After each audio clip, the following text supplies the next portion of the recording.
The town of Oakhaven was a forgotten place. Shrouded by ancient trees, it seemed lost to time. The townsfolk kept to themselves, their faces etched with a shared secret. At the edge of the village, reclaimed by the forest, stood a derelict house. Locals whispered tales of it, their voices hushed, their eyes wide with fear. It was a place of sorrow, they said, a place of death. The house stood as a grim monument to a forgotten tragedy.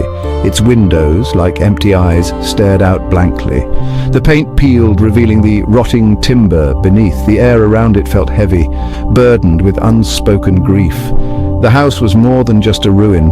The townsfolk spoke of strange occurrences, of lights flickering in the dead of night. Children, they said, would wake screaming, claiming to have seen faces staring at them from the shadows. Claire, Marc and Alex arrived in Oakhaven with a thirst for the unknown. This house is just a bunch of old stories and creaky floorboards. I'll find the real explanation behind all this. Marc, the pragmatist, saw an opportunity to document the experience, to capture the truth through the lens of his camera. Every detail, every sound, it's all going on tape. We'll see what's really here. Alex, however, was drawn to the house. He believed in the stories, in the power of the unknown. They were an unlikely trio, united by their shared curiosity and bound by the unspoken promise of adventure. Claire, armed with her logic and her flashlight, led the way. Marc followed closely behind, his camera poised to capture every flicker of light, every unexplained sound. S3. This place, I can feel it, there's something here, something waiting for us.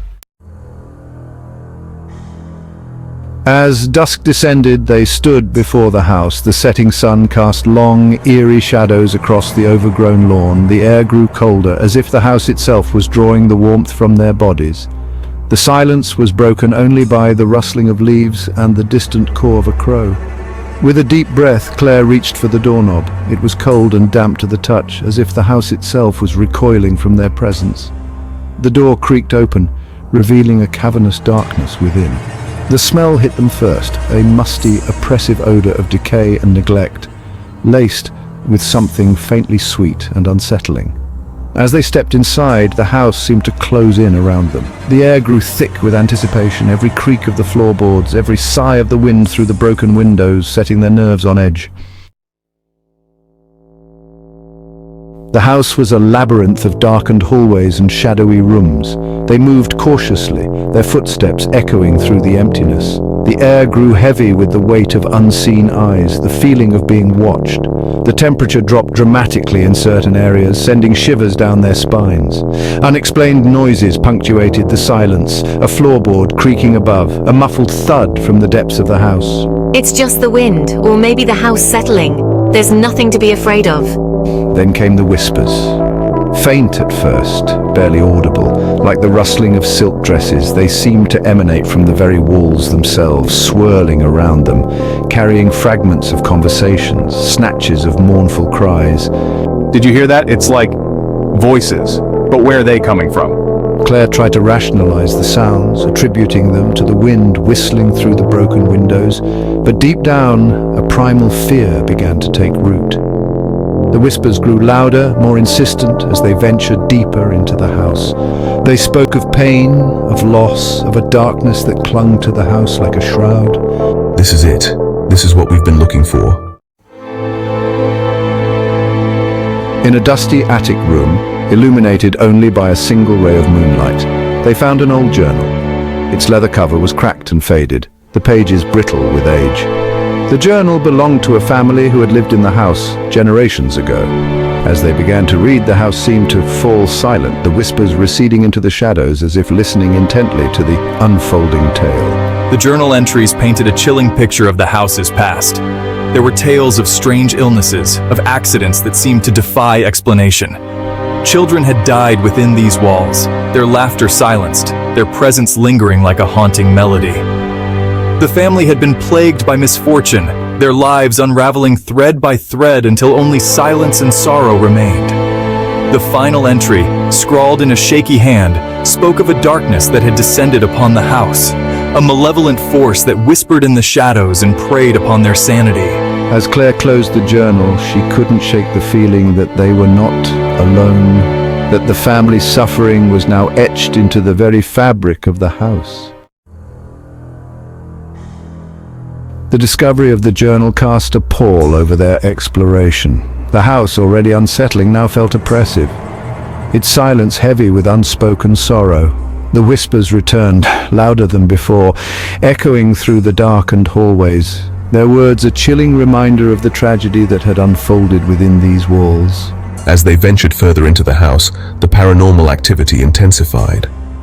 Doors slammed shut on their own, their sound echoing through the empty rooms like gunshots. Objects moved inexplicably, as if manipulated by unseen hands. Claire, her skepticism shaken, felt a knot of fear tighten in her chest. Marc, his camera capturing every unnerving detail, found himself questioning his own sanity. Even Alex, initially drawn to the supernatural, couldn't shake the feeling that they had stumbled into something far more sinister than they could have ever imagined. In the house's old library, they stumbled upon a hidden room. The air within was heavy with the scent of incense and decay. Strange symbols etched into the floorboards and painted on the walls hinted at rituals long since past. Meanwhile, Marc, reviewing the footage he had captured, noticed something chilling. S1, these symbols, I recognize them. Summoning, binding, communing with forces beyond the veil. Guys, look at this. In the reflection of this mirror, there's a figure, a translucent figure just behind us. Its eyes hollow, its expression filled with an unspeakable sorrow. The house, it seems, is not content with whispers and shadows. It's revealing its secrets piece by terrifying piece. As the events grew more unsettling, Alex's demeanor shifted. His initial curiosity morphed into an insatiable hunger for answers, an obsession with uncovering the truth behind the house's haunting. There's something here, something in this journal. I just need to find it. He pored over the old journal, his brow furrowed in concentration, searching for clues, for connections, for any shred of information that could explain the darkness that enveloped the house. He became withdrawn, his conversations filled with cryptic pronouncements and far-fetched theories. Can't you see the journal entries, the phenomena? It's all connected. The house had gotten under his skin, worming its way into his thoughts, whispering its secrets into his dreams. Claire, concerned by Alex's growing obsession, urged caution. Alex, you need to take a step back. This is consuming you. Marc, witnessing his friend's descent into the abyss of the unknown, felt a growing sense of unease. I'm worried about him. This isn't healthy. But Alex, his eyes ablaze with a fervent intensity, refused to be deterred. The climax came swiftly, unexpectedly. A cold wind swept through the house, extinguishing their flashlights and plunging them into darkness. The whispers reached a fever pitch, morphing into screams of anguish and rage.